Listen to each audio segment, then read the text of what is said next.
పుంగనూరు మండలం నేతిగుట్ట వారిపల్లె ప్రాజెక్టు వద్ద ఎర్రచందనం తరలిస్తున్న కొంతమందిని పోలీసులు గుర్తించారు. ఇందులో ఒకరిని అదుపులోకి తీసుకున్నారు. దాదాపు 20 ఎర్రచందనం దొంగలను అలాగే 33 లక్షల విలువ చేసే ఈ ఎర్రచందనం దొంగలను స్వాధీనం చేసుకున్నట్లు డిఎస్పీ డేగల ప్రభాకర్ మీడియాకి వివరించారు. మరో ముగ్గురిని కూడా త్వరలోనే పట్టుకుంటామంటూ ఆయన ఈ సందర్భంగా తెలిపారు.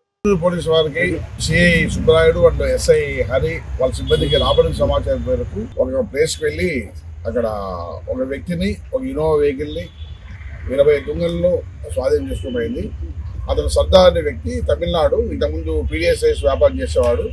ఆ కేసు సందర్భంగా జైలుకు పోతే జైల్లో రాజంపేటకి సంబంధించిన ఒక వ్యక్తి పరిచయం అయినాడు. అతని ద్వారా రెడ్ శాండిల్స్ దాని వాల్యూ కనుక్కొని దాని స్మగ్లింగ్ అని డిసైడ్ చేస్తున్నారు.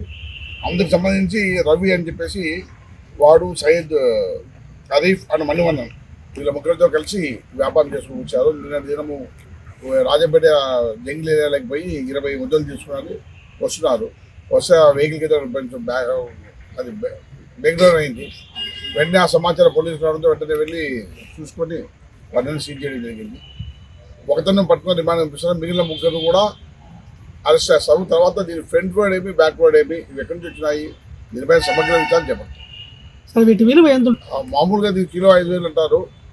దాని ప్రకారము ఇప్పుడు పట్టుకున్నాను 33 లక్షలుగా దాడి చేశారు ఫారెస్ట్ వాళ్ళు. సార్ టోటల్ ఎంత రిమైనింగ్ ఇంకా ఎంతమంది ఉన్నారు సార్? ఎఫ్ఐఆర్లో 4 ముద్దాయిలు ఉన్నారు. అందులో సర్దార్ వ్యక్తి అరెస్ట్ చేయడం జరిగింది. మిగిలిన ముగ్గురు వివరాలు పూర్తిగా తెలిసాయి. వాళ్ళని పట్టుకున్న తర్వాత ఇంకా రాజంపేటలో ఫారెస్ట్ అంటే ఎక్కడ వస్తుంది, ఎవరు సప్లై చేస్తున్నారు, ఎక్కడ నుంచి ఆ డీటెయిల్స్ అన్ని చేసుకుని ఫర్దర్ వచ్చి మన ఇన్పుట్ ప్రకారం ముద్దాయిలు యాడ్ చేసుకుని పోతాం.